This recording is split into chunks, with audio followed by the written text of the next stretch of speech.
Hi, this is Catherine Russ. I'm in for Selena Carroll, who is not feeling well, so is not here. I don't have a little mallet. I'm just going to use my glasses case for everyone, so I hope that works. So I've called to order at 7 o'clock p.m. And can we have roll call, please? Here.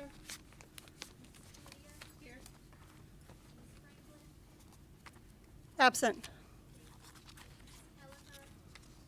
Absent.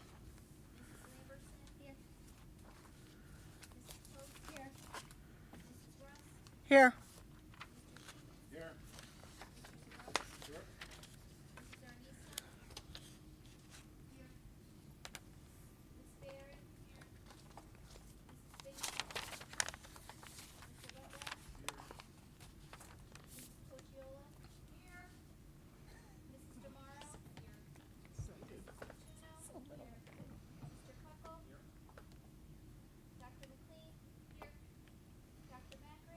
Here. Miss Maher? Mrs. O'Leary? Mrs. Shepherd? Mrs. Weiskel?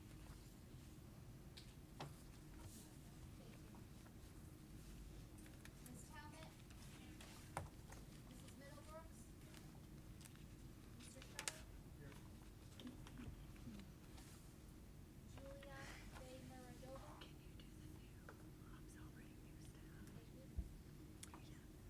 Summer Tatro?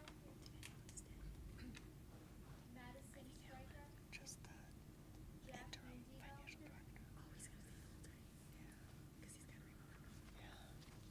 Town Manager Anthony Salvatore?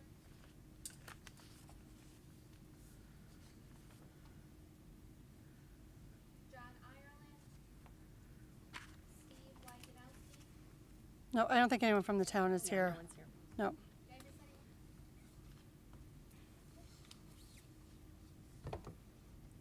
We're complete? I think so. Okay. Moving on, thank you. To approval of agenda additions and deletions and chair's revision of agenda highlights. So I do want to change under new business. I would like to have a motion to make action items D and E, or change the items D and E into action items so that we can potentially vote on them tonight. If there are any others, I think that was the only two, is that correct? We, The D, new business D is school calendar, Yeah, and new business E is our field trip list. yeah, we don't have to vote on, sorry, that's for just informational purposes. I am wrong. We do need to vote on those. Only out of state, and they come in one at a time, so So we don't need to vote on that? not for tonight. Okay, No, so, honestly. my correction to the agenda.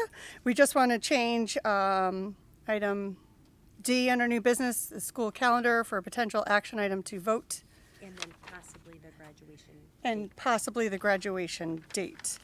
So, do I have a motion to approve? Thank you, Lori. Second? Alan? Thank you. Okay, all in favor? Opposed? Abstentions? No? Okay. Moving on to celebrating our new faculty and staff. We had a nice reception out front today. I think most of the people here were a part of it. We have quite a few. We're very excited. You can see the listing of them on our Board of Ed website. You have any other comments for that? No, just I think we welcome to all of our new members to the Cromwell Public Schools. I think we hit it out of the park with our new hires this year, and it's just exciting to see them in the classroom and getting started. And it looks like they've been with us forever. And we do have Gary Shettle here this evening. He's our interim for Ann Burke. So Mr. Shettle will come up and provide a report, and he'll be with us for a while, a year or two. Okay, thank you, Dr. Macri. Next is public comment. Do we have anyone here for public comment? Okay, I'm going to read the rules for public comment. Individuals are welcome to address the Board of Education for up to 3 minutes each during the public comment portions of the meeting, but board members will not generally engage in dialogue.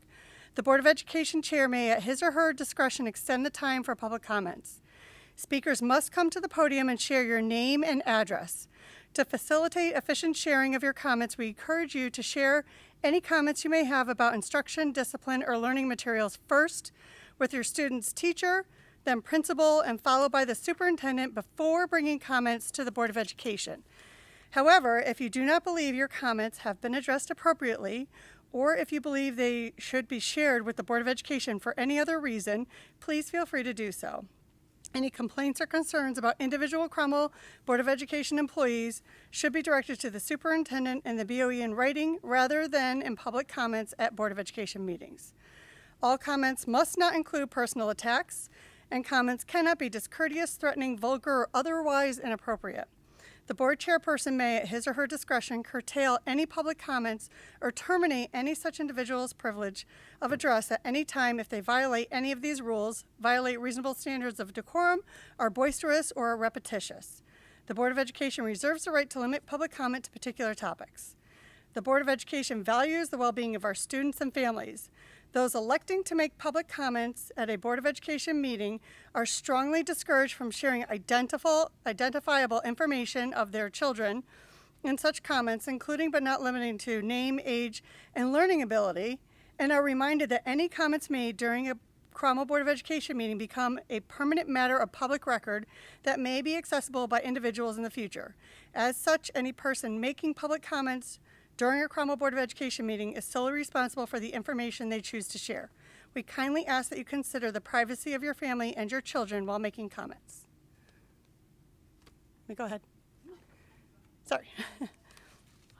So up to the mic, please. It should be turned on.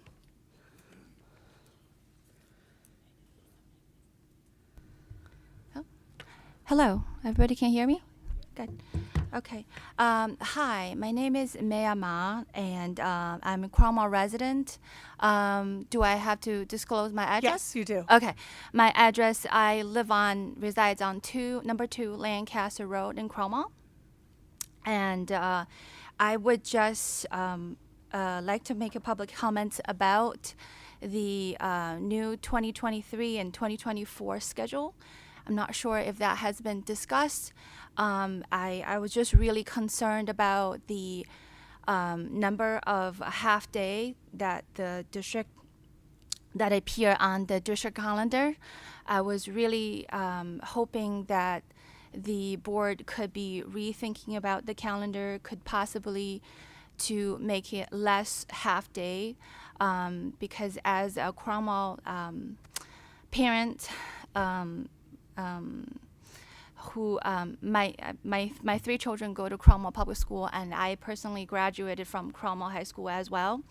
So I did see there is a lot of changes. There's more, as ever since the COVID has happened, I did see that there are more half days being happen, and that it's very difficult for the parents who had to make arrangement for my children. I think maybe perhaps I could speak for other parents as well. Has been really difficult to getting range of care for those half days. I'm pleading with the Board of Ed, please make less half day. Think about the parents, and also think about how difficult it is for parents with a special need as well. It's very, very difficult for them to arrange care for them for those half days. That is all the comment that I have. Thank you very much. Anyone else for a public comment?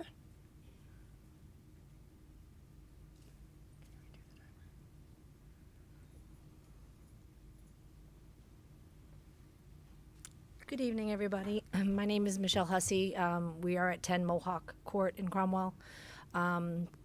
We are kind of here collectively to represent the Cromwell wrestlers. On your agenda this evening is the consideration for the co-op between Portland and Cromwell. It's been a long desire of these students to have recognition. They wrestle with Portland. Portland coaches them. Portland brings them to the tournaments, but then when they get there, they wrestle as teams of one. they're not given the same opportunity for matches. They wrestle in a second bracket separate from the primary brackets, so they are not given the same opportunities to develop and show off their skills. Their points don't count towards tournaments, and they cannot compete in conferences. So these boys are very passionate, and the sport is also open to girls. And there are a lot of really tough girls out there wrestling. So we would like to see it become much wider in the district, and we do ask and represent the two of the three team members from last year are here.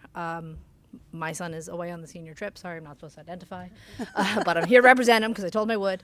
And there are two other boys that have joined through the excitement and enthusiasm of these young men. So we really want to see that you guys do go ahead and approve. I know the CIAC has given the authorization, and it's up to you guys now to approve it. So we just wanted to be here to represent and let you know that we are really hoping that you'll do that. Thank you. Thank you. Anyone else for public comment? Going once, no? Okay. Moving on to reports of liaisons. We have no members of Town Council, Board of Finance. The Building Committee provides theirs, and we'll make sure that it's still in the meeting minutes. Plus they have their own meeting minutes, and the Field Committee, I can update, has not met in a while, so there's no update there. So moving on, we have an introduction of our new student representatives and the reports of student representatives. We've already met you, Summer, earlier. I believe she was at the first meeting. But I am terribly sorry to the middle school students. You have their information? Okay, do. great. I do. So joining us, I think Miss Coach Jill is so proud she wants to introduce you, so come on. I certainly am. Good evening, everyone. And yes, I'm thrilled to be able to introduce to you our new board reps for the middle school. First is Jack Mandigo.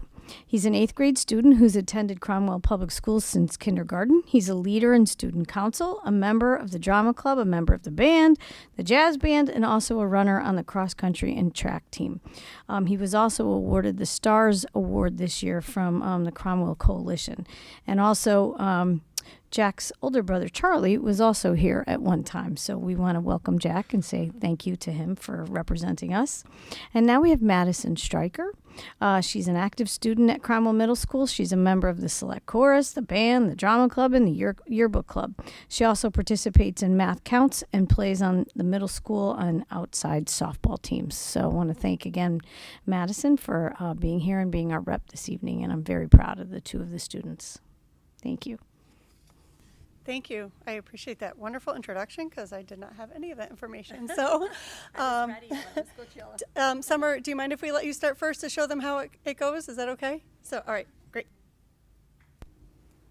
First, I'd like to apologize for having the notes on my cell phone. My printer broke before the meeting. But okay. The seniors are currently on their senior trip to Washington, D.C. This is their second year this great tradition has been able to once again take place after the pandemic. Grades 9 through 11 will be taking their PSATs this Wednesday, October 11th, and seniors have been working hard painting their parking spots in a design of their choice to bring some spirit into their final school year. Student Council has been working to plan for how they will be contributing to Trick or Trunk Saturday, October 21st. And for sports, football last played Rockville October 6th, and it was quite the battle, ending in a tough loss. This week is their bye week, so their next game will be next week on Friday, October 20th against Capital Prep. Girls soccer played yesterday, October 9th, which ended in a tie, and their next game is Saturday the 14th against Portland. Boys soccer played yesterday against Old Lyme, taking home another win, and their next game is Saturday the 14th as well against Aerospace. Girls volleyball played yesterday against North Branford, and their next game is Monday the 16th against East Hampton. Girls swimming has a meet tonight against Wethersfield and Enfield, and boys and girls cross country's last meet was September 27th, and they will have their Shoreline Conference Championship Thursday, October 19th.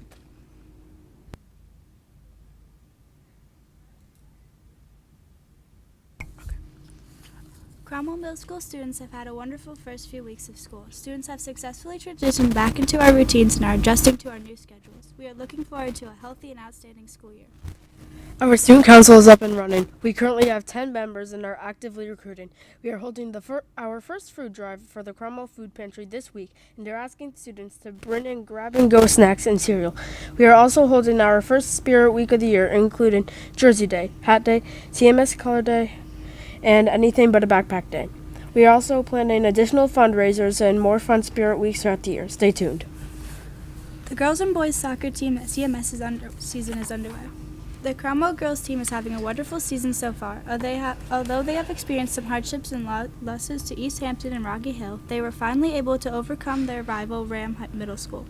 It has been more than 8 years since the CMS Falcons were able to beat Ram. So in celebration of this wonderful victory, the girls soccer team shaved Mr. Willis's head in the gymnasium after school. It was truly a historic moment for the soccer team, and they will remember that they can achieve anything whenever they look at Mr. Willis's haircut. The boys team, which is coached by Mr. Anino and Mr. Glow, is made up of 28 boys and currently has 2 wins, 1 tie, and 1 loss. The boys are continuing to improve each day. The coach is so pleased that the boys' competitive nature on the field and that they're great turnout to play this season. The CMS cross country team is off to a great start. The team has really enjoyed conditioning in the beautiful weather, competing against neighboring schools, and watching their running times improve with each meet. Coach Murphy and Coach Bosworth are pleased to announce that each Falcon has improved his or her course time. Our jazz band debuted this year as a 26-member ensemble. We are in the process of learning 4 different styles, including swing, bossa nova, jazz waltz, and rock. Additionally, we will be learning how to improvise using blues, Mixolydian, and Dorian scale. We are in full swing and can't wait to rock your socks off. Select choir auditions were in late September. We accepted 18 singers, many new members, and we are so excited for the school year ahead. We began rehearsals this past week, rehearsing every Wednesday morning. The choir is prepared for their first performance in the CMS Veterans Day Assembly, where they will perform the national anthem. Miss Camilleri is very excited to be working with this group this year. Miss Pavlik and Mr. St. Aj are beginning their Around the World food program, beginning with the Bog Multi-Cuisine Indian Restaurant, where the entire 7th grade is invited to join. On September 24th, Mr. Leckwitz and Mr. St. Aj hosted their annual Source to Sea Cleanup Day, working in conjunction with the Department of Public Works. The group met up with the Cromwell High School Eco Club by the Connecticut River and spent the day cleaning trash and debris. Despite the rain, this annual event is a great experience for students, as well as our community. Great. Thank you to all of you. I know it's a very big thing to come out here and give us our updates, so we're really excited to have you 2 years as our new representatives. And Summer, I know this is your first year, and we're excited to have you too. So, and I guess Julia is on the senior class trip to DC right now, so which is probably why all those games were held on a Monday. Next on the agenda, and just to note that you don't have to stay for the whole meeting because they do get to be very long, and we know you have a lot on your plates between schoolwork and all of your extracurriculars, so feel free to leave whenever you'd like. Of course, if you are here and you'd like to give input, please feel free to raise your hand and let us know. We would love to hear what you have to say. We've always appreciated our student reps giving us feedback as we go through our meetings, so thank you. Next is our town collaboration update. Do you have anything to provide for that? Okay. All right.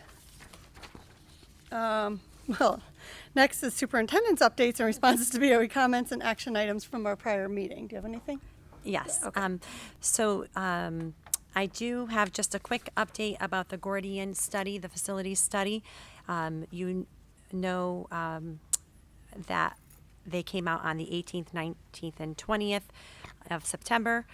So we're just waiting for the written report. The next step is for them to build out the database and perform some QC steps, one of which our team will be involved with. So how are we going to address the issues?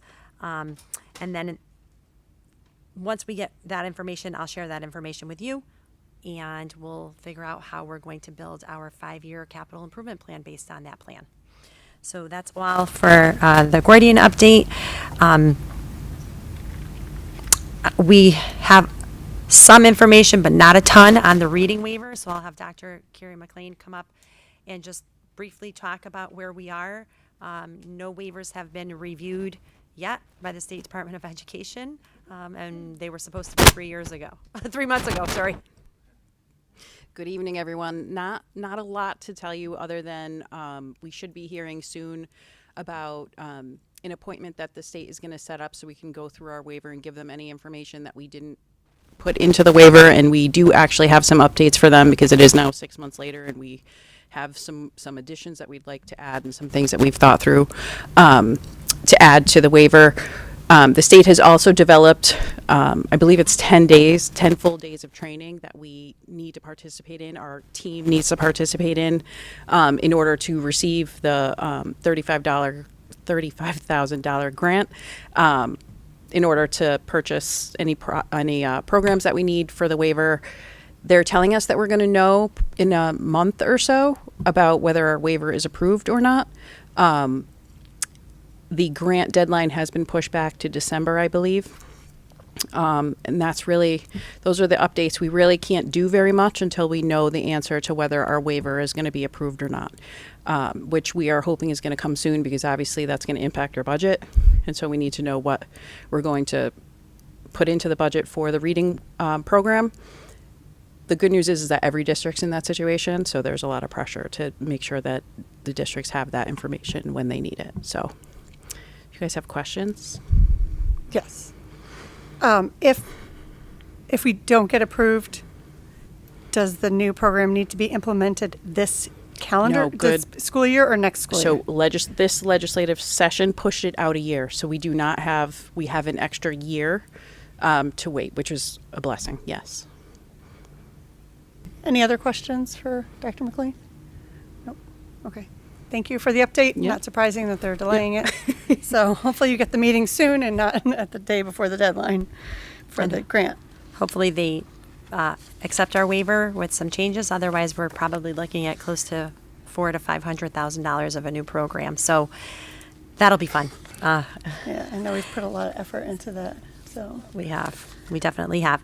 Our administrators met with Jessica Ritter, our counsel, and we went through a 3-hour training on all the state mandates that just came out of the latest legislative session.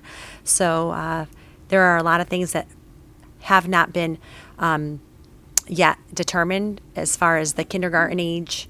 Well, that has been determined, but how are we going to address it as far as how will we assess students? Will we be allowing students that are younger than 5 years old to come to school? None of that has really been addressed by the by the State Department of Education yet. They tell us that we will have some more information between now and November. I'm hoping it's sooner than that because our families are waiting to hear from us. But we have nothing new to report on that either. And lastly, you had asked for just a quick update on the Smart Pass program at the middle school. Someone had asked. We are not using it at the high school. We are using it at the middle school. And if quickly Ms. Cochiola could just give us a quick update for that, as far as how it's going for Smart Pass. Yeah, do you mind? Oh, yeah, I took it off and I threw it in here so that we didn't have too much going on.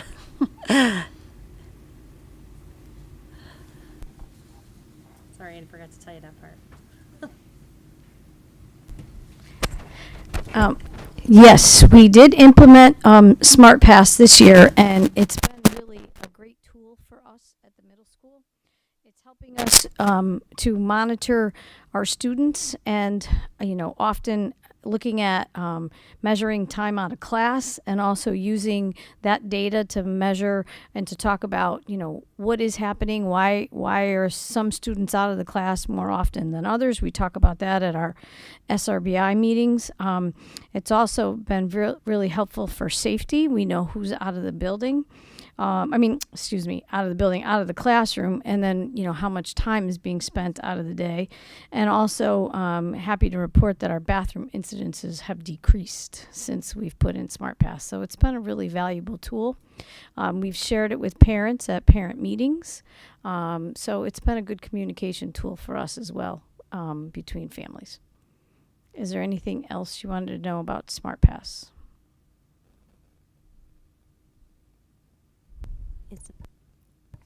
It's not actually a question for Ann. Why aren't we using it at the high school anymore? It didn't work well at the high school for a lot of reasons. Mr. Kuckel can come up and let you know. But it's excellent for the middle school. So we tried it. Thank you. Yeah, I mean, simply put, it was inefficient for us, and for the cost of the program, it wasn't worth it. So we went back to a more traditional method, and we were very pleased with going back to our roots. So it just was, it really wasn't working the way we needed it to.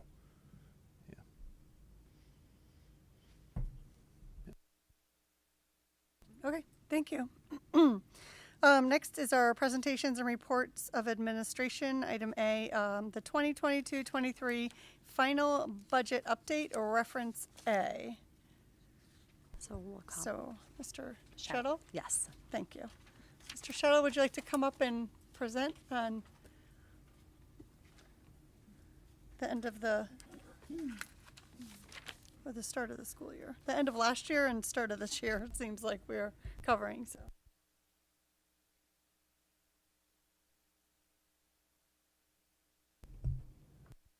Red should be on, the better. I can give you just a brief update on 22-23. I really didn't look at it that much, but I did call the town hall just to verify that you had requested $7,500 to be carried over, and the Board of Finance did approve that. So that's really the update I have for last year. This year, hopefully you got it in your packet today for 23-24. You have approximately $145,000 left right now.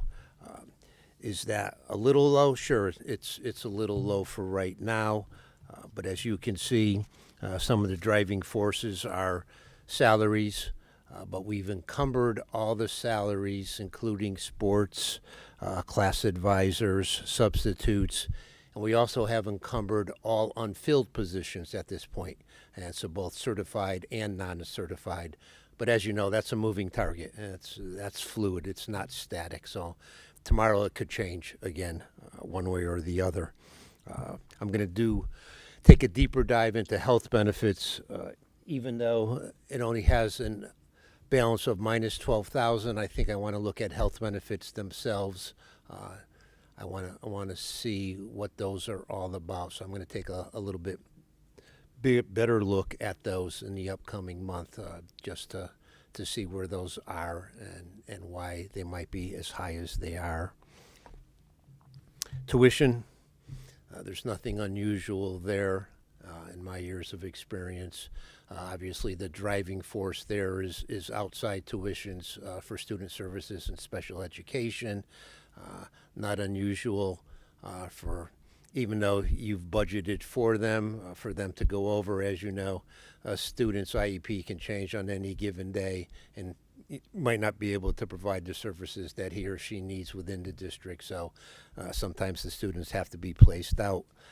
Pupil transportation, the same thing. Special education is a driving force behind that, and there aren't a lot of vendors out there that do that. Curtin's the biggest vendor that does that, and they changed their billing philosophy about 4 years ago. I used to use them, and they used to charge you by the car. They now charge you by the student. And so if we have two students in one car, it's $71,000 versus $35,000 as it has been in the past. So that was a change on their part, which drives it a little bit higher than what normally had been. And other than that, those are the driving forces right now in the budget. Again, I take a look at that at least almost on a weekly basis. That's just what I do with things on a budget basis. And if I find something that I want to look a little bit farther into, then that's what I'll do. So I don't know if you have any questions. Thank you very much. Sure. Okay, moving on to new business. Action for the Cromwell High School Wrestling Co-op with Portland. So Mr. Kuckel, just before he starts, all of you have a 2-page write-up on it. You want to give an overview? Yeah, and the reason I printed that out for everybody is you may have a lot of questions, having done this co-op approval process before when I was athletic director back in 2012 to 2015. So it's a similar process, but there's a lot of information and it can be a little confusing, which is why we gave you that condensed version. So we over the last 3 years, we have had Cromwell wrestlers who have wrestled as what was once called a team of one. The CIAC has changed that name to a collaborative team, which is going to confuse you throughout this presentation because we're trying to become a cooperative team. So a team of one essentially meant that we had 3 wrestlers. They went over there. Portland High School, who we've developed a great relationship with through our football venture, was willing to take our wrestlers, which number one, they never had to do. So they've had them for the last 3 years. They've gone over, they've wrestled. You heard here earlier in comment, which is true, and that is, as a team of one, our students are denied certain opportunities. We did not have enough numbers at Cromwell High School for our own independent wrestling team, so we sent them to Portland.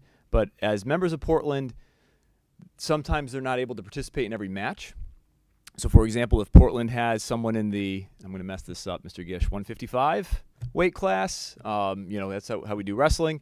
If they have someone in that group, that person would then play the match, right? And one of our wrestlers would not be able to participate because they're really their own independent team, and they would only get those opportunities if the opposing team had someone else they wanted to wrestle. So in terms of matches, our students that go over there get fewer matches as a collaborative team or a team of one.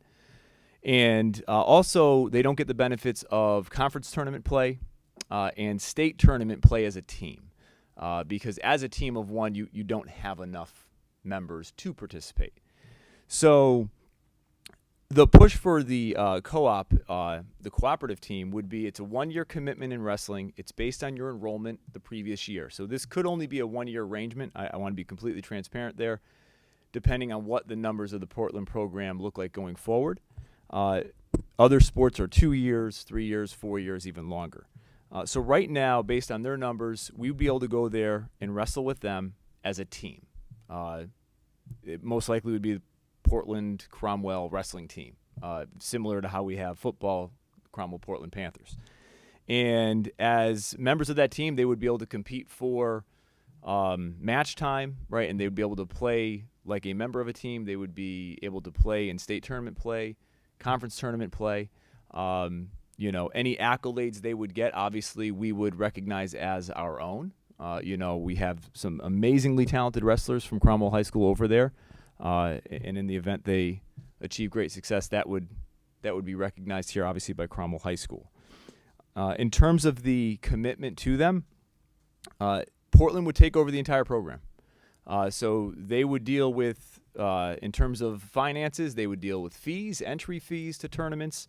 They would deal with everything that goes into running a team. They would take care of the buses. That is very similar to how we run football. Football, the only difference is we get a little money because of how expensive it is to run football for our co-op. So Portland does give us finances to cover those costs and make sure we can, adequately fund the team. Wrestling's a little different. The costs are much more reduced. You're really looking at coaches, bus, officials, obviously, for matches. Uniforms are a very simple expense that we take care of. And so in terms of finances, there is not a significant impact on our budget, and any impact we have, we've already budgeted for this coming year. And then in terms of transportation, our student athletes get over there. They either drive or they have their families drop them off to Portland High School, where they then participate. But for any away matches, they would then get on a bus that Portland High School would arrange to attend matches wherever they're going. So in terms of the benefits, again, as a team of one, they don't get every benefit that other teams get. And right now, by making that shift, we would obviously get that it's an expanded opportunity for our student athletes to get that full recognition that we deserve. And this is really a very low-risk co-op. And I say that because, again, we're at Cromwell High School now. We have a lot of different relationships. We have the football co-op where is a very expensive unit to run, but again, we are getting finances from Portland. We have the Newington Ice Hockey Co-op. We have one with Daniel Hand for girls ice hockey. And then we have a team of one as well with Rocky Hill for boys and girls swimming. So we have a lot of different relationships. So right now, our swimming is its own entity. But for wrestling, this is very low risk for us in terms of finances, right? It does not cost us a lot, but it gives our student athletes the recognition they deserve and the ability to participate on a team and reap all of those same benefits that most of our students get who are on a team. I have a question. This will in no way impact my voting Yep. on it. Just curious. When you say the numbers depend on whether or not they'll be in a co-op from year to year. And actually, I have one question's for her. But if we have, are you talking about 15 total returning students? Yeah, so the From CIC Cromwell or yep. from Portland? Oh, from the school. So they're forming into the co-op because Portland as a team. So the reason we qualify is that the Portland wrestling team, their numbers, they graduated, if I recall, somewhere around 10 or 11 seniors. So their numbers dropped very low, and as a result, they are under those thresholds for a co-op. So those don't take our kids into account at all. So they are the host school. Okay. And so for next year, though, for our co-op, again, we would have to, they would look at those numbers and they would determine whether or not we qualify based on Portland as the host school and their numbers. So it's a year-to-year analysis, unlike the football team, which is monstrous now with Yep. with both teams and both towns involved, but we're grandfathered in as a co-op, I believe. Well, our numbers are low. For football? For football, yeah. We're within that threshold for football as well. Much higher number. Right. We've looked at other sports potentially co-oping. Softball's come up a lot with us, with Portland, but we're just over that number line. So it's a little bit more.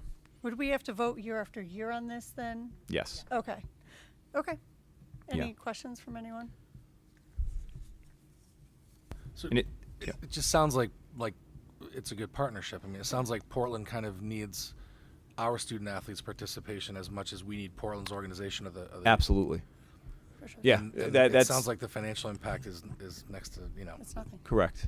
And it's it's not our first co-op, and all the ones that we have, they're beneficial for everybody involved to support these teams and keep these teams going. The CIAC, because of the deadline, we had to apply for that just in case, and we applied for that. So we got approval from them. We got approval from the Shoreline Conference as well.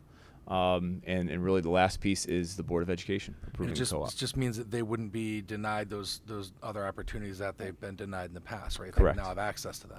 Yep. So this, to me, sounds like a win in all aspects. It is. And again, I think every co-op is different in every sport. But this one is absolutely, it's a great partnership. They run a great program over there. And it's fun to see, and proximity-wise is always a big thing. And so geographically speaking, it's just a hop, skip, and a jump away.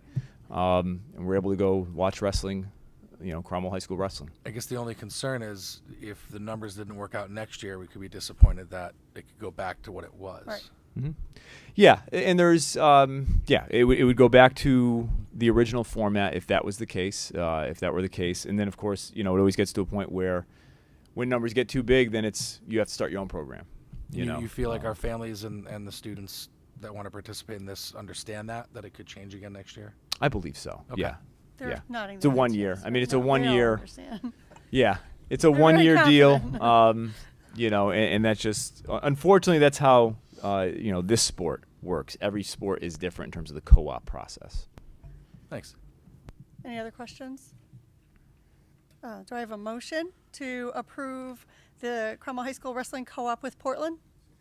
Motion from Matt, a second from Alan. All in favor? Aye. Opposed? Abstains? Nope.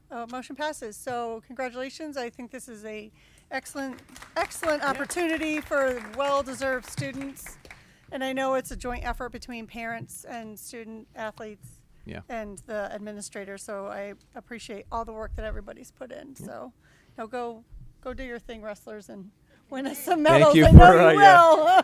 Thank you for the approval. And I'm not saying that because they're right here and they can all beat me up. We have phenomenal We do. wrestlers Agreed. on that team that are very exciting to watch.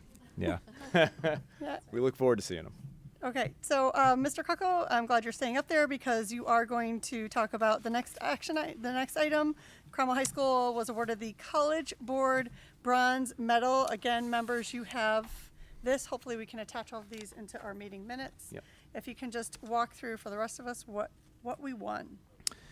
Okay, so unlike other recognitions, this is not something that they just hand out to hand out. Cromwell High School has not received this recognition since 2017. So what this is, essentially, you have to meet the metrics for all three of the following criteria in order to get a medal from the College Board.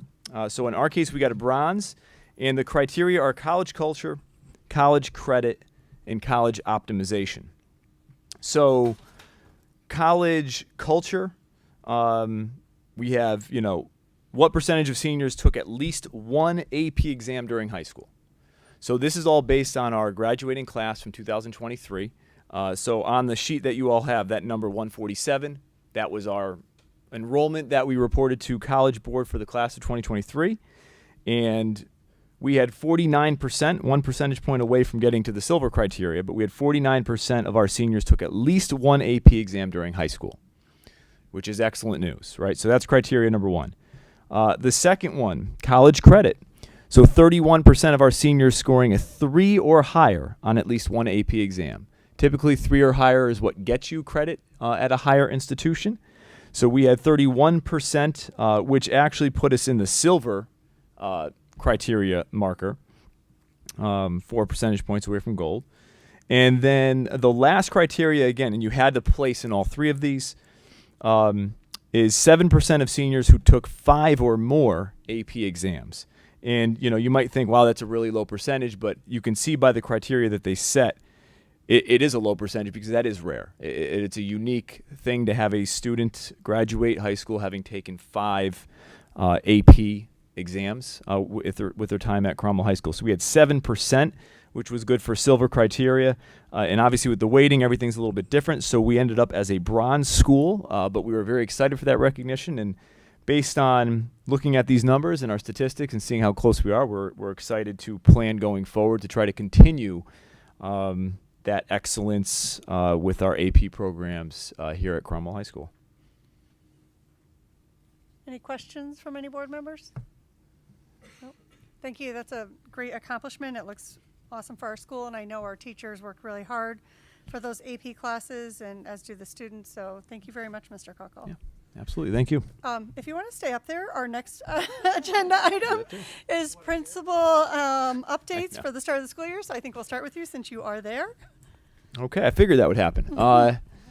Yeah, so we are off and running for Cromwell High School this year. Very excited about the start of this school year because I've mentioned it before, and that is this year has a very pre-COVID feel to it.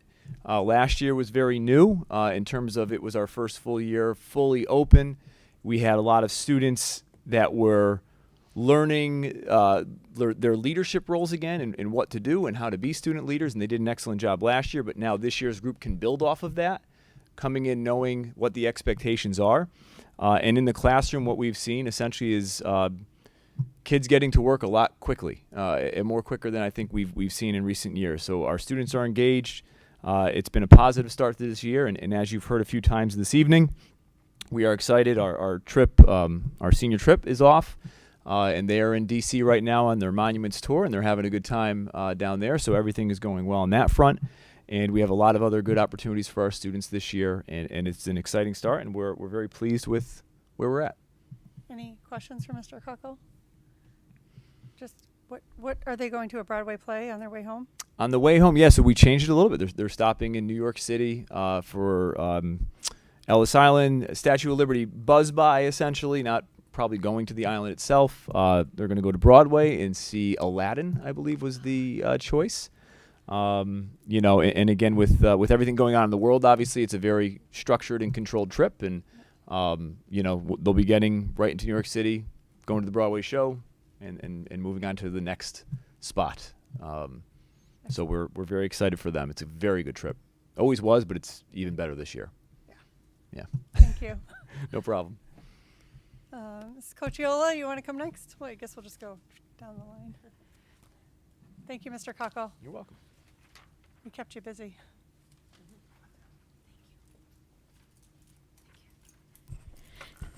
I have to echo some of the same thoughts as Andrew.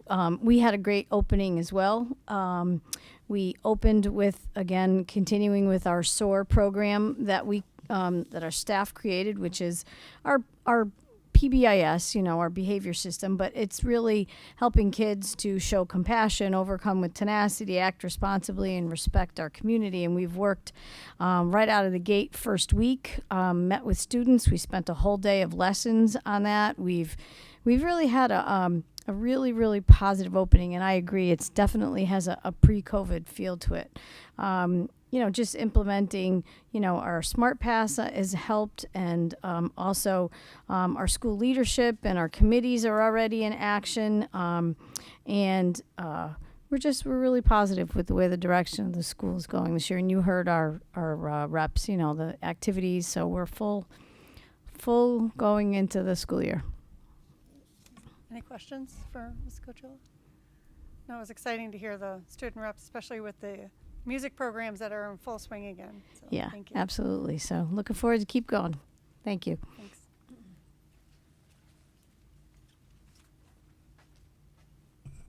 Hi, everybody. Woodside is also off to a great start this year. September is always very exciting as our new third graders come in and they bring their third grade energy. And so September is sort of getting to know everybody and getting everybody settled and working out schedules and things, but also, setting the standards and expectations within the building. So we had our first day of school Woodside Pride Assembly and talked about respect and responsibility and kindness. Mrs. Berry and I went to every single classroom within the first 3 days of school. We took them on a tour of the school, and we talked about some hot spots within the building and expectations for those locations. Spent a lot of time getting into classrooms and seeing our students and our teachers. And now that we're in October, it's really exciting because we're kind of getting down to the serious stuff and reestablishing some of our programs that kids have enjoyed in the past. So we got Hop Lock off the ground last Friday. I think that's the earliest we've ever had it going. We have, I believe, 7 3-week sessions scheduled out throughout the whole year. So students will be able to have 7 little mini 3-week sessions of various topics. They get to mix and match with other kids within their grade level. So that was a very exciting, the level of excitement in the building on Friday afternoon was really, really great because it was so positive, but it was really overwhelming. We brought back, again, we're doing Student of the Week again, which the kids enjoy. So Friday afternoon, we announce our Students of the Week. October, we're focusing on respect. So during the course of the week, teachers are looking for role models in their classroom who are really demonstrating respect. So I'm announcing those kids on Friday afternoon. At the very end of the day, they get to come down to the office and win some Woodside prizes and get that acknowledgement. Is always a really great way to end the week. We're also working on refreshing our monthly Woodside Pride assemblies. During September, we tried making them by grade level rather than the whole school and really getting the students involved. So classrooms put together skits about what respect looks like at school, so that was kind of fun. We're bringing back bus awards. Mrs. Berry's spearheading a bus award program, which is really great. And this week, we're trying something brand new. Our PE teachers asked if we could have our 4th graders go to the high school track for their mile run, which is part of their physical fitness assessment that the state requires. So this morning, half of the 4th grade went over with our PE teachers, then the other half are going over on Thursday morning. So just looking for opportunities to, just get the kids out of the building, get them excited to do the things they have to do anyway. But, it feels like a little bit of a field trip. It's exciting to go to the high school track. So that was a lot of fun.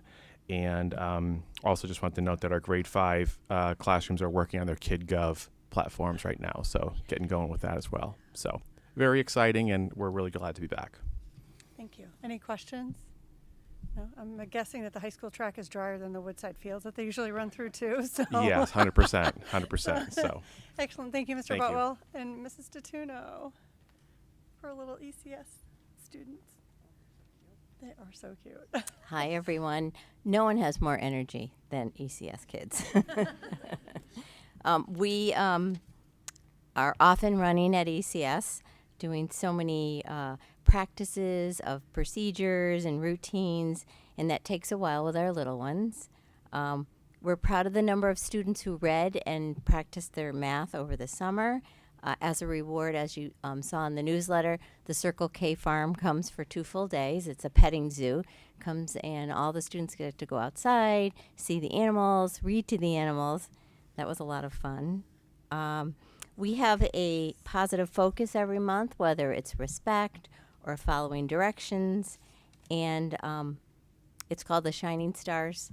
And what we do is we play Earth, Wind, and Fire, Shining Stars music on the loudspeaker, and we announce all the names, and the students come down, they actually fill out their name on a star.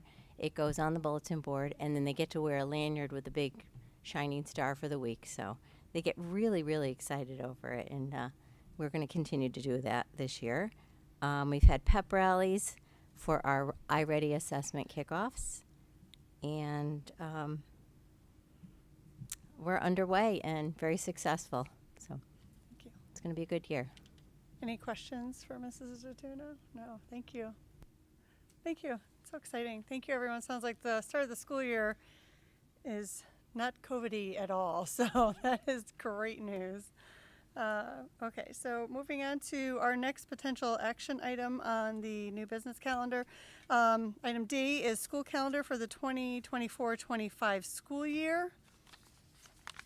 So Dr. Macri, do you want to take the lead on this one? And I know that you provided us some additional pieces of information. I did. So I'll start, and then I'll probably be calling Dr. McLean and Ms. DeMoro up just to answer any questions that you may have. So you have 2 options in front of you. I reviewed the options with the administrators.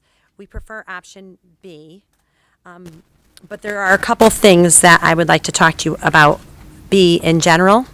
So for example, as some districts are drafting their calendars, some districts, if you go straight to December, they are taking that full week off. So December 23rd would be off as well. We are proposing to have a half a day because the holiday isn't officially until the 24th, which brings us back to school for a Monday for a half a day. We can change that and add that day to the end of the year if you would like to. I think it's, it is what it is. We either do it one way or another. Some schools are doing the half day because we have to meet our days. We could keep it, something for you to think about, or we could change it, and then our last day of school would then become June 11th, which isn't terrible. So that's something that I'd like for you to think about. I did think about perhaps having only one day off in February, but a lot of families do things during that February vacation, and it is a nice little 2-day break for everyone. So I kind of think if we were going to change that, I would prefer that we add it to the end of the year, unless you think differently. So that's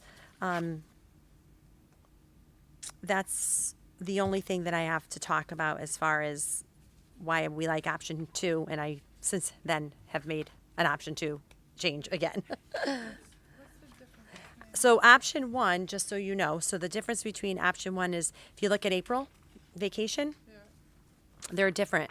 So because Easter is now finally landing in April again for a change, Good Friday we have off is the 18th. So in option 1, and it's reference B1 in your packet, we would have vacation the 7th through the 11th, which is usually when we tend to have vacation. Sometimes we do, sometimes we have it the following week. But then we wouldn't be able to hook onto that Good Friday. So again, that's something that you could vote on depending on what you like. I personally don't mind either way. It just makes sense because Good Friday now falls in April. We haven't had this problem in a few years because it was in March. So that's the difference. Because Good Friday was before. Way before, yeah. It was like 2 weeks before, and then so now we're back to this little conundrum. And then those are the 2 things as far as the general calendar. Matt, you had a question? just the 23rd being a half day. I mean, my experience as an educator has been a lot of families travel. You wind up with a number of students who are out on that half day, and then you have to get those kids caught up when they come back anyway. It's almost kind of a wash. So for me personally, I would be in favor of just making that a day off. And then the other thing is, I don't know if we, as part of this calendar discussion, want to address this, but I know that we've received an email about the 180 days, which I see some paperwork here. Are we going to talk about that as well? Yep. Okay, I just want to make sure yeah, that's I just on wanted there the two because I had things some thoughts on that in too. general. So I wanted you to think about those two things, and then we have to get into the other. You'll notice we put these pieces of paper on your table. It seems that there's still some confusion, even though I've explained it a lot, and I understand why there's confusion. So in 2010, 2011, Cromwell had 180 days. It is law to have 180 school days. You can never go below that in Connecticut without approval from them. In 2011, it was proposed, 2011, 2012, that we would increase to 181 days, and it did happen. The board approved to have one more school day. The purpose of this was to increase instructional time. Then in 12, 13, they added another day, so 182 days. 13, 14, we finally got to the 183. Many districts have tried to increase their instructional time. Cromwell was lucky because they had the funds to do it. It's very expensive to do this. It's good on you're providing students with more instruction, that's the obvious, but it's expensive in a way in which you're looking at, we have 425 staff members. So you're paying staff members for 3 more days. We figured out how to do it. I would never want to see this go away. This is something that's so coveted by so many districts. Plus, it's in everybody's CBA. It's in everybody's collective bargaining agreement. So I don't think we're going to have any teachers that say, sure, we'll go to 180 and you can pay us 3 less days. That's not going to happen. We have to honor those CBAs. And it's not just the teachers, it's the paras, it's the CAF workers. And the people who would really lose are the people like the CAF workers because they are hourly and they only get paid when the students are here. But it's still a bargaining agreement. So that, yes, you only have to have 180 days legally in Connecticut. We are progressive because we have 183. That's something that people have, districts always try to get. I can't just say the snow day thing is a confusion for everyone. I want everyone to think, forget about the 180 days. The 180 days in Cromwell doesn't matter anymore. It matters. We've surpassed it. We are a 183-day school district. So any snow day after 183, if it's a water main break, remember last year we had the problem at the middle school. The middle school had to come back and make up that day because it would begin to cause a problem with other things, staffing and all of that, setting a precedent. So any time it snows, we have a snow day or whatever it is, a day off because of something happened, that would make us go beyond that 183. We have to make up at the end.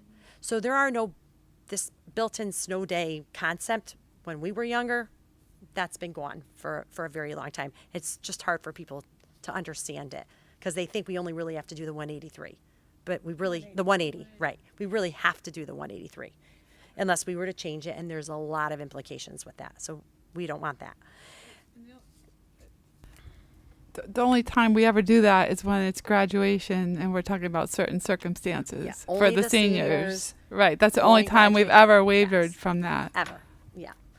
Even to be honest, this is terrible to say. COVID, they went to 170, 175 in person. That was a whole different thing.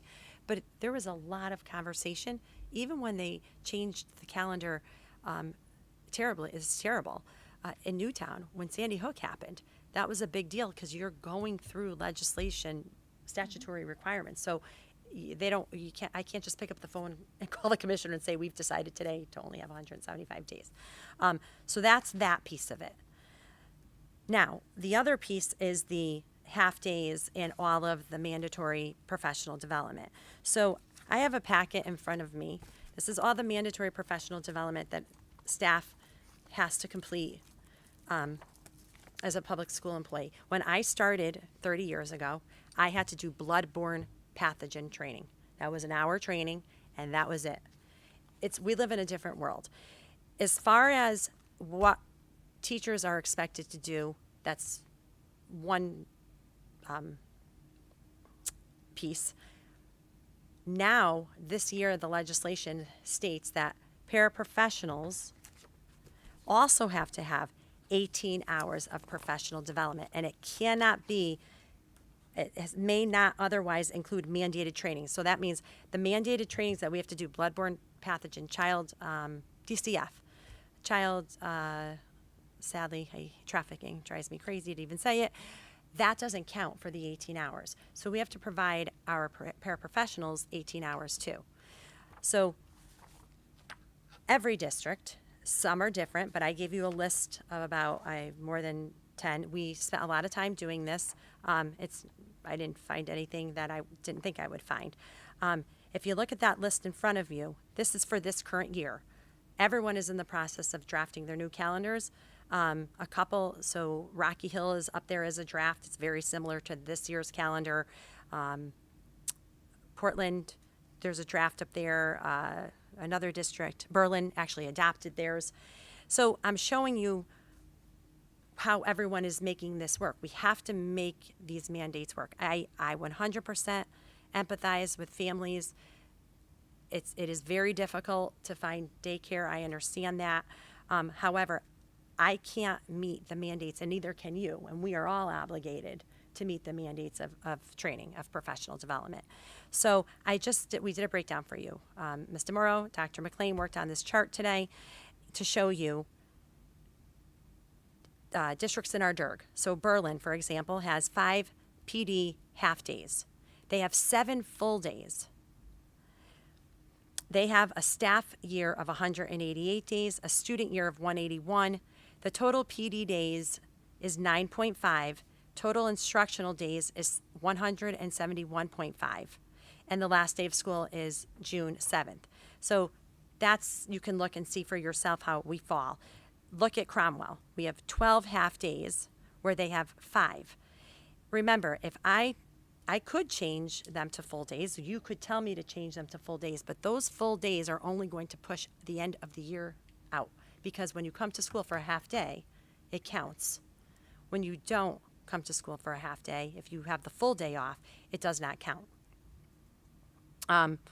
So we have always worked on this kind of precedent. Even before, all we tried to do was make it a little bit more fair by having the earlier release, which we talked about last year, and Kelly brought up a great point. We had 1 hour early release, and we had it for the high school. Well, that doesn't cut it anymore because the mandates are for elementary, and it's for everyone. So we went to this half-day schedule, and this is what we came up with. So 12 half days, and if you're looking down the list, look at, there's some that are less half, but they then have more full days off. Newington has 15 half days. We have 12. But then you could take a look at Shelton. They have 4 half days, but they have 16 full days off. So, but they only have 100 and, 80 school days. We don't. We have, they have 181. We have 183. So if you look at our instructional time, we're pretty high up there with instructional time. And we don't want to lose that. So there really is, this is what's happening across the state. We just did our DIRG. There are other districts that do it differently. Everybody has to do what works for them. We've tried 2 different things. It is not perfect. It's never going to be, but this is the reality. So, any questions? Sorry. I think Lori had her hand up Fine. first. Lori, are you ready, or you want me to go down? I was just looking when you said Shelton. How do they have? They have 16 full days of just PD, but yet they get out on June 7th. So they must start a lot earlier than. Oh, sorry. That just jumped out at me, because brought how them do they all have? They have them. Figured I would bring them. Yeah, they have 2 days in August, 1 day in September, 2 days in October, 3 days in November, 1 day in January, 1 day in February, 4 days in March, and 1 day in May. Their school year starts, they all have a different code. Like, you really have to like decode everybody's. Early dismissal days, it looks like. First day was the 30th. Really? Yep. Oh, it's weird. They may not have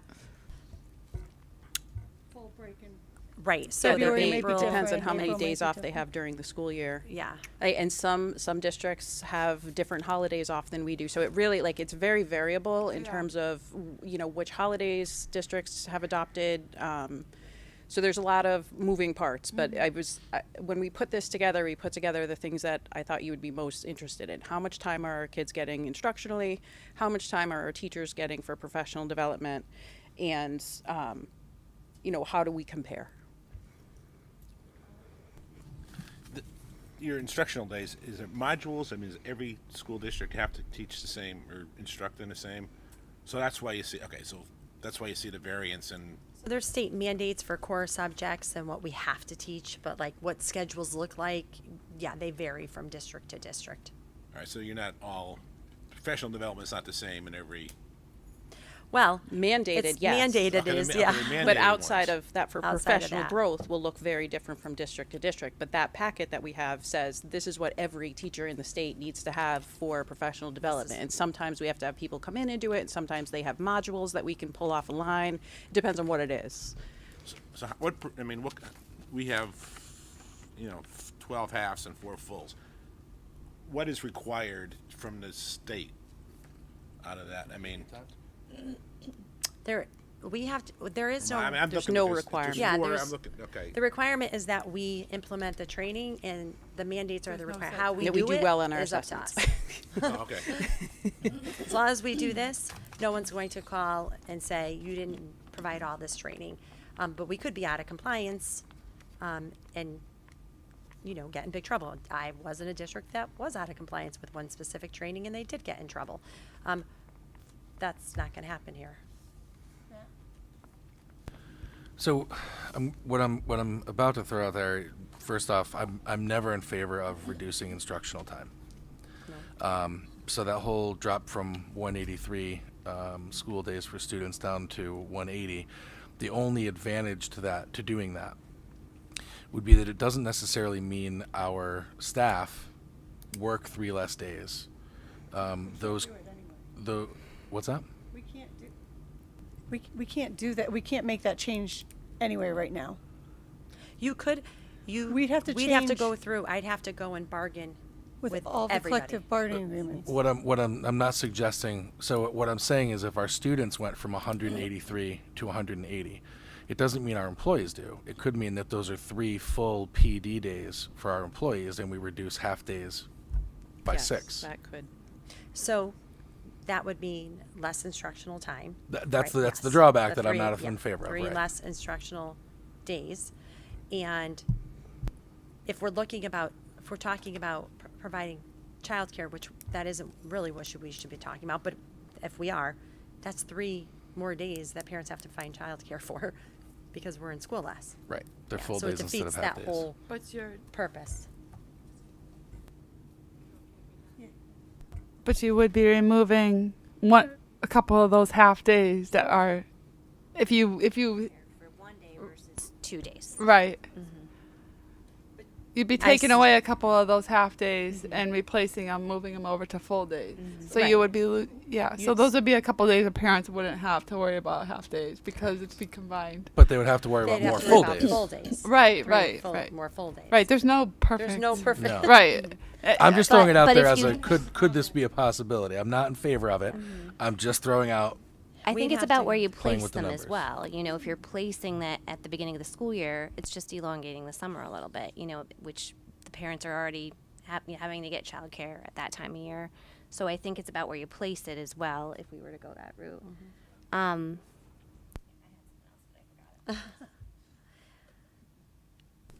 There is no perfect solution to this. And everybody struggles with it. What does attendance look like on half days? I don't know. Is it any different? Do you notice to the principals? No, we're pretty good with attendance. Yeah. To be clear, I believe that because ECS and Woodside offer on not all but most half days, there's a kids club option. Every day. They Yeah, still offer on half days, correct? Yeah. Yes. It's secondary. It's secondary. It's not, your kid has to be enrolled in the program and everything. So it's not just that you can say, I'm going to. I was just concerned with you're talking about instructional time. Well, if you have half days and for some reason attendance is half, Yeah. you're losing instructional time. Yeah. So, Yeah. all right, that's the question I had. I would just say too, just from someone who works in the school and has half-day PDs, like you're burnt out by the time you have your half-day PD. A full-day PD is certainly more productive, I think, for staff members. I don't know, like I wouldn't be opposed to moving 2 half-days to one full day, but can you explain, like you're saying that's like going to be an issue with the contracts, like Yeah, why I have to can't meet those with employees still come in? They could, but you're paying them for some, you're paying them to do nothing. So the cafeteria staff, right? Could they be making lunch for the staff? Could there be like That's not something, reimbursable. We'd have to pay for it. Yeah. It sounds so simple, and we could go through a million different scenarios. It's just not simple. And as the superintendent, 183 instructional days, I don't want to give up 1 minute of that. I cannot tell you how many districts tried to do it. It was just too expensive. What the superintendent that was here during, I think it was Basaglia, go Basaglia. He got it done. Like, I do not want to see this go. It's going backwards. Our kids need as much time as they possibly can get in school for a lot of reasons besides education. SEL, staying out of trouble. I mean, summer's long enough. That's my personal opinion. Not my personal, it's my professional opinion. And then I just don't see, this has worked. It doesn't work beautifully, but it's worked for us. I feel a little, it's teach his own, right? As a teacher, I taught 3rd and 4th grade 4th and 5th grade, I don't even know what I taught, for 13 years. By noon, I was so burnt out from a full day PD. I'm like, I am not learning anything new right now. I am shot. You just shoved all this new stuff in let me go back and think about it. So they teach, have lunch, have a break, and then they pick something up, and we connect it to an early release day. Half day. So you end up having like an extra hour maybe on the other end, because of our staff meetings. It's to each his own. That's right. I just don't like the idea of, for us, it would be loss of instructional time, which would give us 1 day, you're right. But then it would be, we're trading in instructional time. So it's at the expense of the students, really. Yes. I'm sorry. You're the chair. No, I'm just thinking, as far as instructional time goes, for all the half days, we have a lot of half days versus but all those half days are counted as a full day of instruction for students, but they're really only getting a half day of instruction. No, but when I show you, when we take all that out, that's what this column is. We are still 173 because we have the 183. So you're right. I mean, if we did no PD at all. But I'm just thinking, like, if we did So a half all a PD full day, days, if we did. It doesn't change because a half Yeah, a PD and I'm just day. thinking, I know. It's so hard. Believe Yeah, me, I know. We've been in your head a million times. It's so hard. I already have a headache. Exactly. We've been doing this for years of trying to figure out how to make this. So we changed last year, this current calendar year is the first year we eliminated the 1 hour early release to go to the half day, because for a variety of reasons we had lengthy discussions about it, and we ended up deciding that it was most effective for the PD days to be half a day as opposed to an hour or two. I don't even know if you got 2 hours. I think you got an hour. That was an hour. And it was No, an hour. it was a 1 hour release, and I have to say that this professionally is much better. I think the teachers would say that, like, you can actually get something done in this chunk of time. When you have an hour, by the time you get the kids on the bus and, you know, do an errand, come back, there's just not productive time. And so there's time to actually dig into something, to collaborate. We have collaboration time for the teachers. We have, you know, there's still curriculum writing time, but they've been able to get onto committees and to work towards their committees. This schedule for professionally, I think, is great. So the only way we could really make a change is to eliminate PD time, or is that in their agreements If too? we eliminate, We could eliminate PD time. I mean, that's not if we ideal. eliminate 'Cause it, we we're did- hurting we our, did, our, right? hurting our our. So this is what I professionals. mean as a professional. So we all go to the doctor, right? I, God forbid, have to now see a cardiologist. My cardiologist, it's hard to make that appointment, right? But my cardiologist is getting 12 days of the best professional development so that they can now do heart surgery on me. Or they come to work every single day and they don't know the best practices and they don't know what's out there, and now they're going to perform surgery on me. I'm going with the person who had more professional, you know, that had more training. It's changed. People want to believe that teachers know exactly what to do. That's why we have coaches, and it's changed. Instruction has changed. The mandates have changed. The trainings have changed. If we were all so great at what we were doing, then we would be at 85% proficiency. We're not, because we all need help. And the help is here, and we have it. And this is what we need. And we won't be able to do the PD. And this PD we have to do. The calendar that we have gives us professional development that's fairly in line with what other districts in our DIRG have, and also at the top level of instructional time for our students. It's like a win-win, really. Like, it's time for teachers, and we have a significant amount of professional development time. Instructional days, more than some districts. And so this is like the holy grail right here. This is what, you know, what I think people would want, and we have it. So I would say we should not mess with it. But that's my opinion.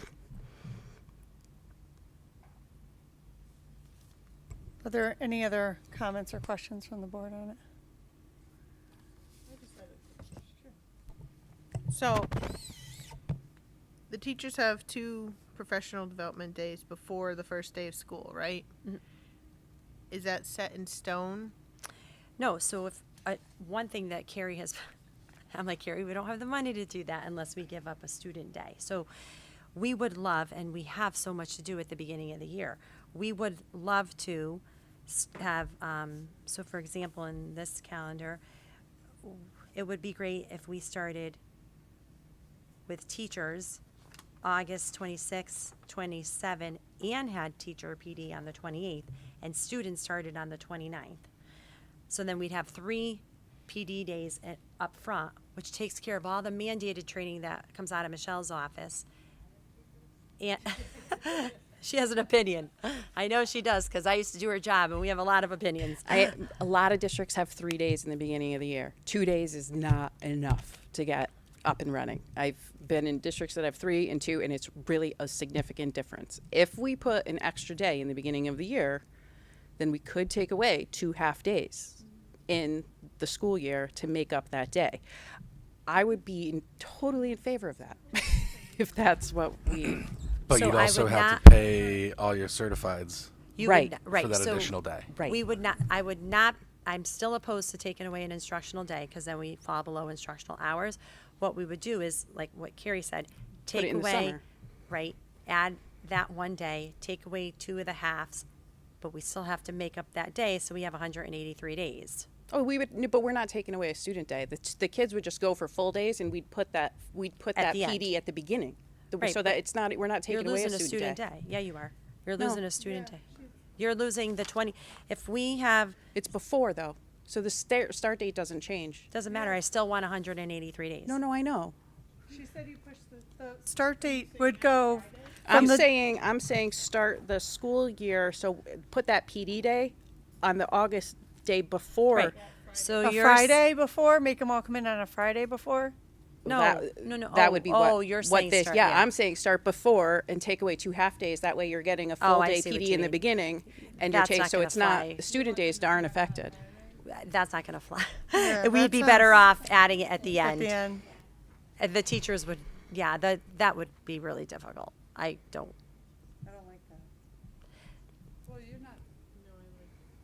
I mean, the way it falls, if it's a Friday, that's not ideal. No, so staff would start on a Friday for PD. For one day. For Yeah, one day. that's not ideal. That's But not ideal. Having the 3 in the beginning Is with that- ideal. right. Starting before Right. we start We have now. no problem saying, like, so if I have no problem saying, let's start, do teacher, like PD 26. If we're looking at the professional piece, right, what's really good for teachers, PD 26, 27, 28, our students now start on the 29th, right? That's on a Thursday and Friday instead of a Wednesday. But then remember, we have to add that student day to the end. What if we yeah. moved April To the break end. to the following week? Then we don't have to move. You don't lose a day. If you move April break from the 14th to the 18th, you don't lose a day. If you move, See if you move, where's your, here. See this, we're looking at this one. If you move this to this week, so you're on B1. on B1. Yep. If you move it to this week where Good Friday is on the Friday, you don't lose a day then. We already have that proposed in B2. And we can end on the 11th. See what I'm saying? Nope. Well, that's as long as you don't. I'm thinking about Christmas, the 23rd. I already tacked on. I'm assuming you guys want me to get rid of that 23rd and have that full week, right? So that would make it June 11th because. So now we're adding 2 student days if we do it this way. Do you see what I mean? Okay, no, because on this one, on option 1. Yep.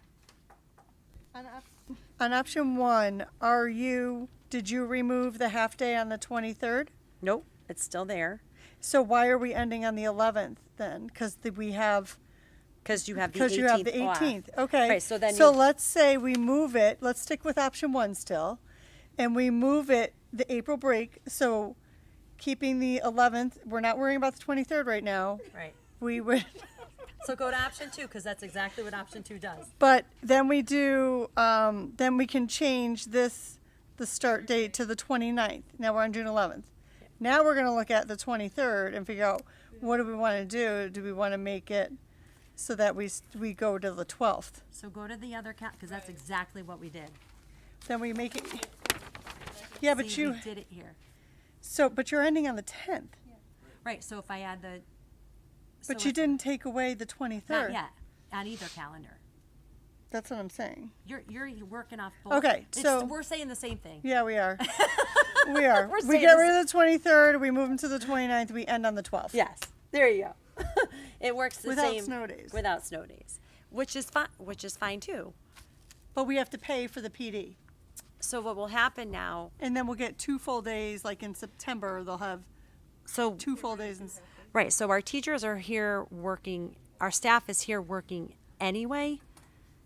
Whether they're with kids or not won't make a difference because that's so. Right. So we would have. Right. Right. We would. So what we're saying is on that PD day, you are all in agreement that our cafeteria workers, our interventionists only work with student hours, lunch duties. That's 183.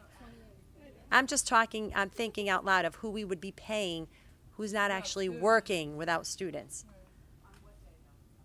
If we moved the PD.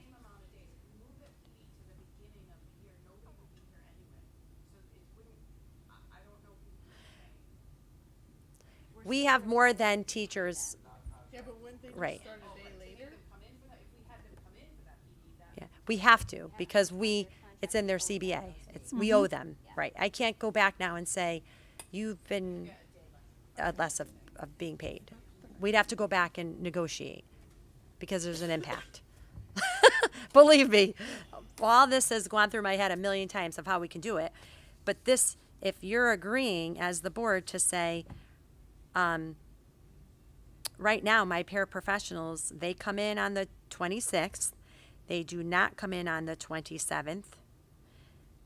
We would not have them come in on the 28th, the paras. But Can we do that? yes, So they're coming in for convocation? they're coming in for convocation, and then the next day they come as a student day because they make it up at the end. Do we do that now? Yes, so the way it works is paras come in on Monday, convocation. Tuesday they have off. Wednesday they come in with students. We could do it because they would come in on the 26th. No, you guys listen to me. I've been doing this for a very long time. Okay. They come in on the 26th. They would not come in on the 27th and the 28th unless we want to pay them for 184 days because we have to make it up at the end. Okay. See what I mean? Yep. If we are now adding a PD day, I can't use that unless I have permission from all of you to keep paras for one extra day and to pay them, and then I have to go back and bargain with them on what that means. Do you see what I'm saying? Okay. I'm sorry. It gets confusing even for the people that work here, but I'm taking away a student day, but I'm adding it at the end. So that para day becomes, the paras are coming in on that day at the end. Do you want me to draw it? Okay. It's just like a snow day. Yeah. You could. You could get rid of 2 half days if it just changes the last day of school. Well, if we just focus on getting rid of the 23rd. Yep. Not changing anything else. Sorry. That gets us to Just June. getting rid of the 23rd of December and not changing anything else at the moment. That leaves us as the last day is June 10th. No, June 11th. June 11th. Yes. Look at option 2. I'm Put on option option two. 2. Yep. And it says June. I didn't okay. remove it yet on it. So June 11th, You're that swap. would be the end. Okay. Yep. Just that. So if we change anything else, it would probably be June 12th. Right. So if you Okay. change. So either way, we're ending on the 11th if we all agree on the December 23rd. Right. Yep. So the So the 11th, 10th if you is a all moot agree on December 23rd, then June 11th is the last day of school. If you then would like me to make. That's based on option 2. Yeah. Not talking about April vacation. Nope, none of that. Nope, just the 23rd. If we have a start holiday vacation on the 23rd and don't have a half day, that moves us a day out to June 11th. Where would you remove those 2 half days? Would you do it in September, October at the start of the school year? We'd have to look at that. I think we'd have to look at that closely, like when, because we have our calendar. We start working on our calendar for PD now for next year. So we would plan, okay, what are we doing and what do we need and how do we need it? So I'm looking at Julie, Carrie, and Amy. We would have to talk about that. And we could do that before we have the next meeting. I don't want to jump right now and say,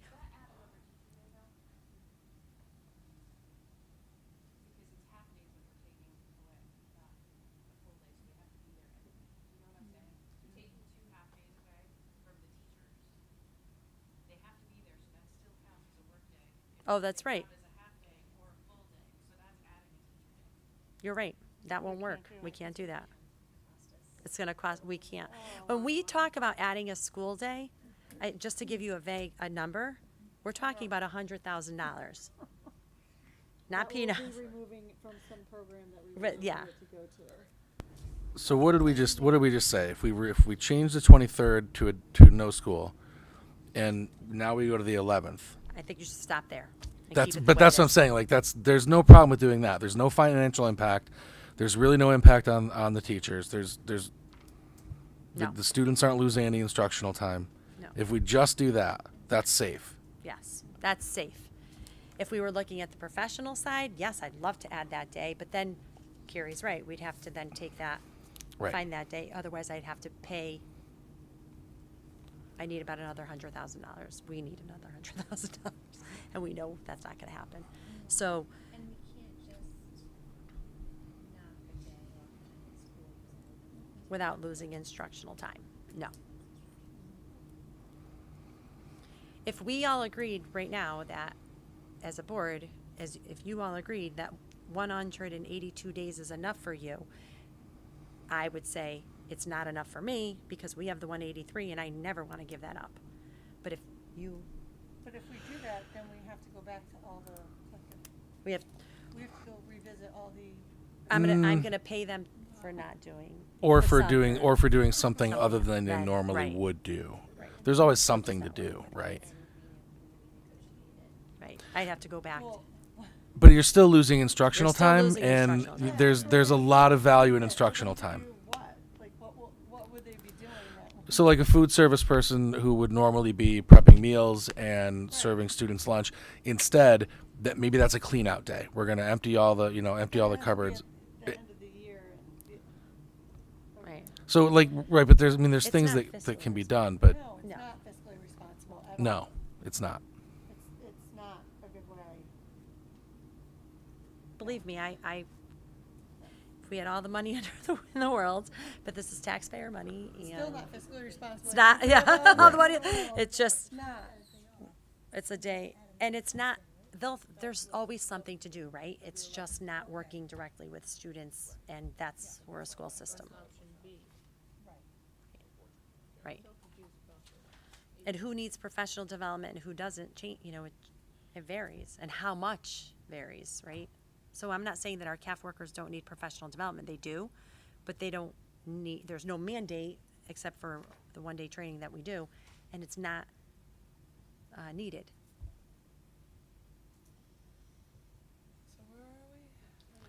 My suggestion, I'll give you, but you can do whatever you want. Move December 23rd. Let's give that, everyone that day off, and make June 11th the last day of school, and leave everything else the way it is until we start having this conversation with our CBA, with our teachers union first, when we renegotiate. Because that could be something, right? We may have to, when you're negotiating, everything's open. So you're not just talking about this day, you're talking about everything, salary, benefits. We don't want to get rid of the 83 ever, but like if there may be something else that somebody wants on the table to say, okay, we'll work that day, but then we want this percentage for our health insurance or whatever it is. You're negotiating everything at once versus right now, we don't have any negotiating power. No one does, because we'd have to open the contract, and that's not a good idea. Exactly. And we have 6 bargaining units. Are we voting on this right now? Are we prepared, I'm sorry, Dipti, do you have a question? Okay. But, most districts have the 11th off. The 11th of what? The November off, and Yeah, Cromwell doesn't, which is No, good. it's good. Yeah, we celebrate and we honor and everything, everything. Some districts have Yom Kippur and the Jewish holidays off. We don't. Some I think don't you'd have have. to start pulling districts' calendars. Everyone. They're all different. Oh yeah, we pulled a bunch today. They're all different. We're like, because you're serving your community and your community's needs. So a lot of districts don't have February 18th off. They only have President's Day. Oh, they don't have a 5-day weekend? No. No. So, right, because teachers don't either, staff doesn't because it's the PD day. Right. But students do, which Right. is nice, and families take that opportunity to do something. So if you're thinking about, going back to Alan's question, attendance, you're going to have less attendance on that day. We could pull that, but you're going to have people saying, forget about it. We already made, we're going to make plans and our kid's not going to be in school that day. That would be I think it happens anyway. With February vacation. So, my personal opinion on this is that this is a long-term thing to look at. I don't think that this is something that we can fix right now. For next year? Right. I just think there's 6 bargaining units involved if we're talking about changing work days and stuff, and that's significant. And I'm sure Michelle can tell us, but I don't think we renegotiate the next bargaining unit for another year or two. Teachers union. Teachers, paras, or anyone that. Paras, are they custodians? Custodians Custodians are separate, I thought. Yeah. They are, yeah. Yeah. So we're negotiating So- 3 this year. This is the first year of the teacher's new contract, so we have another 2 years to go. Paras, custodial, and UPSU, which is the secretarial unit, Yes. will start to go negotiations this spring. And then the new contract should go into effect July 1st. Administrators will go into negotiations this coming fall. And teachers won't be for another 2 years, and CAF another 2 years. Administrators fall of 24? Well, you always, yeah. Okay. Yeah, so we would negotiate this fall for the administrator's contract, because their contract is good until next year, the June 30th, 2025. Okay, thank you.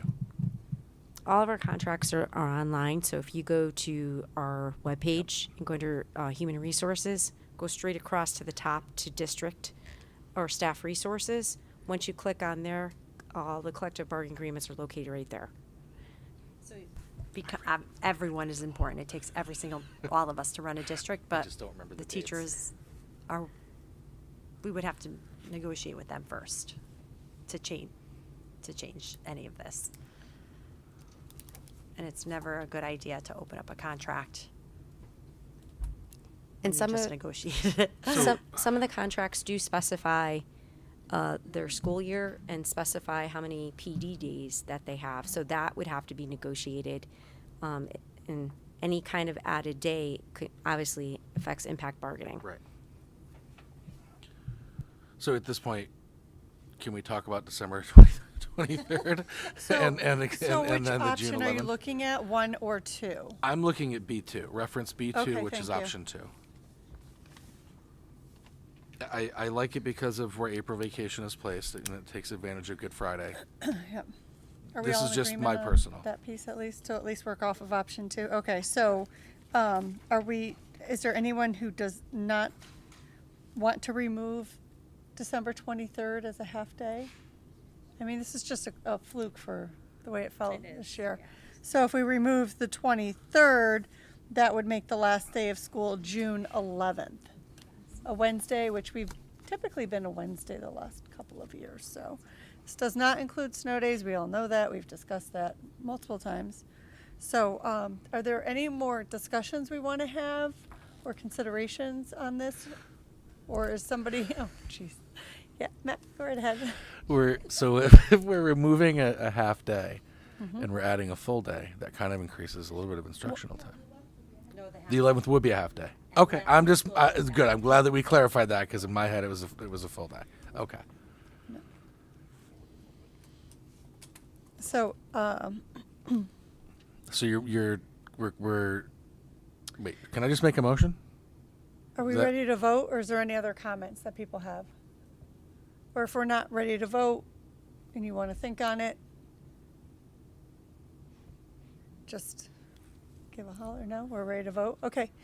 Okay, so do I have a motion to approve the school calendar for 2024-25, option 2, with the amendment of removing December 23rd and making the last day of school June 11th?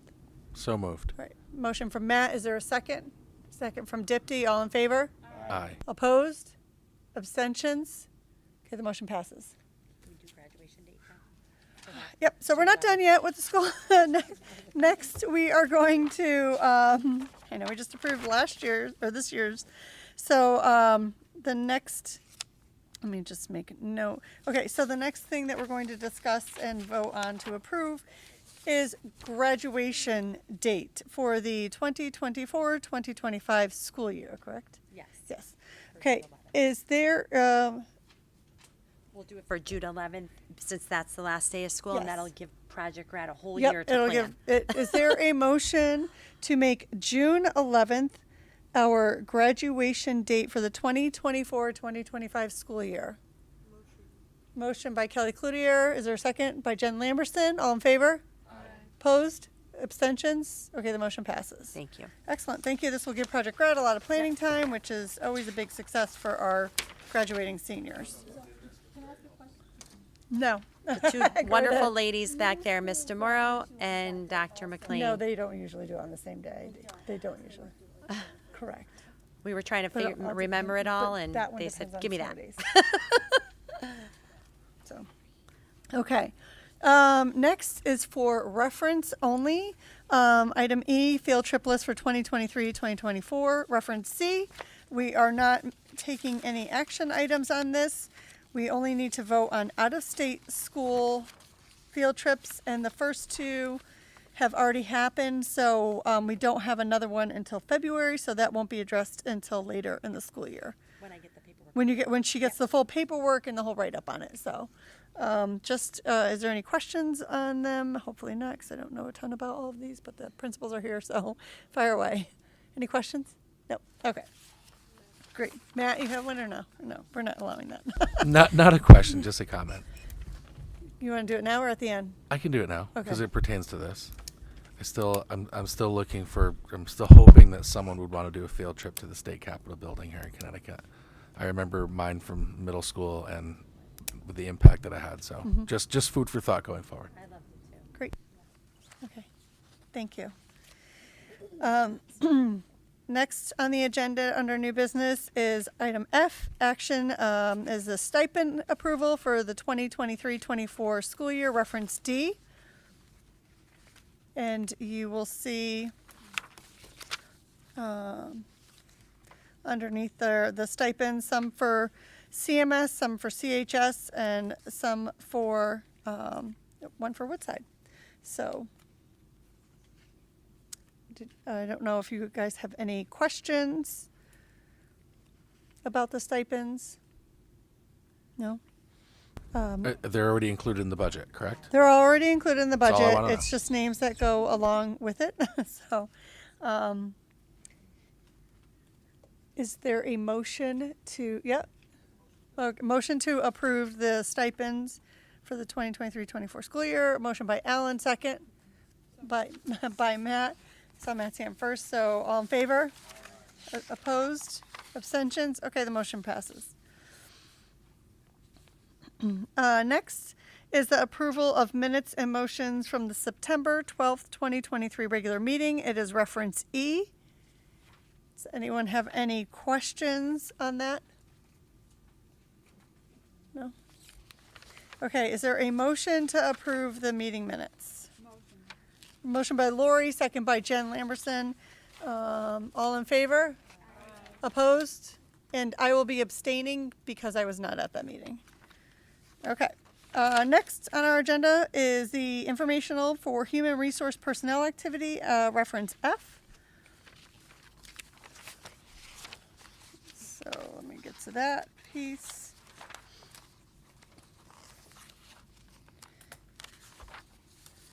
We've had a lot of new hires, which is wonderful, and some resignations. So, are there any questions? Yep. Resignations, are they people leaving to go to other districts? Are they changing careers? All the above? Just out of curiosity. Sorry, my mic was not on. I'll say it again. For the resignations, are they leaving for other school districts? Those teachers, are they changing careers? Do we have any information on it? Just out of curiosity. Yeah. So some, I'd say one or two were going to another district. One was an assignment that ended. One was someone going back to school. And someone basically decided, that the job wasn't for them. So pretty much all the different reasons for those kind of resignations. I do want to make note on page 1, the math tutor with the last, I don't want to say the last name, but where it says part-time grant funded, it should be at ECS. It says Woodside Intermediate School, so I just want to make that change That No, was it an says, error. It says, oh, towards the bottom? Yeah. Okay. It's a math tutor. Okay, so we have It two. says Woodside should be NSC Stevens School. We have two of them at ECS then? Yep. Okay. Thank you. Okay. Thank you. And next on the agenda is item I, informational principal reports, references G, H, I, and J. So I don't know if Alan had his calculator out for all of this, but if he did, have at it. Any questions or comments on that? No? Okay. Policies, first read none, second read none. And board committee reports. The policy committee has none, and the facilities and technology committee, reference K. Jen, did you want to give us a little update on it, or? Oh, that's, okay. Great, thanks. I wasn't here. So, excellent. Did you want to give an update from our meeting tonight, Lori, or just wait for our next? Say, we No. just had a half-hour meeting, so we got a lot accomplished in a half hour, but nothing exciting. Just look at the minutes. Next, thank you. Topics for future agendas and possible action to approve additional topics. Is there anything anyone would like to see added to the agenda? No? Okay. Comments, updates, and announcements from board members and administrators. Not sure, where do you want to start, or do you want me to start over there? Because of our, go ahead, you can start.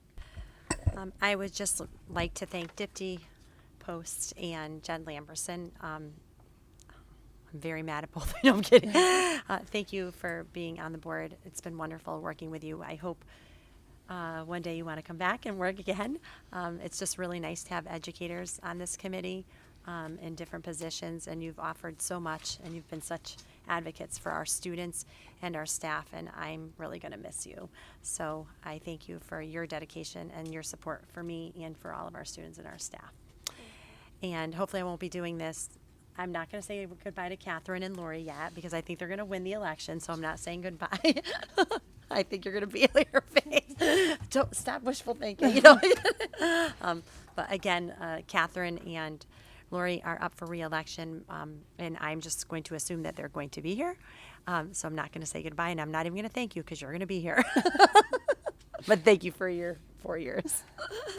I'll see you for the next 4. 6 years. Oh, 6, I know. But so Lori, you want to go next? Just a ditto to what she said to Dipti and Jen. We'll miss you. If I'm here, I'll miss you.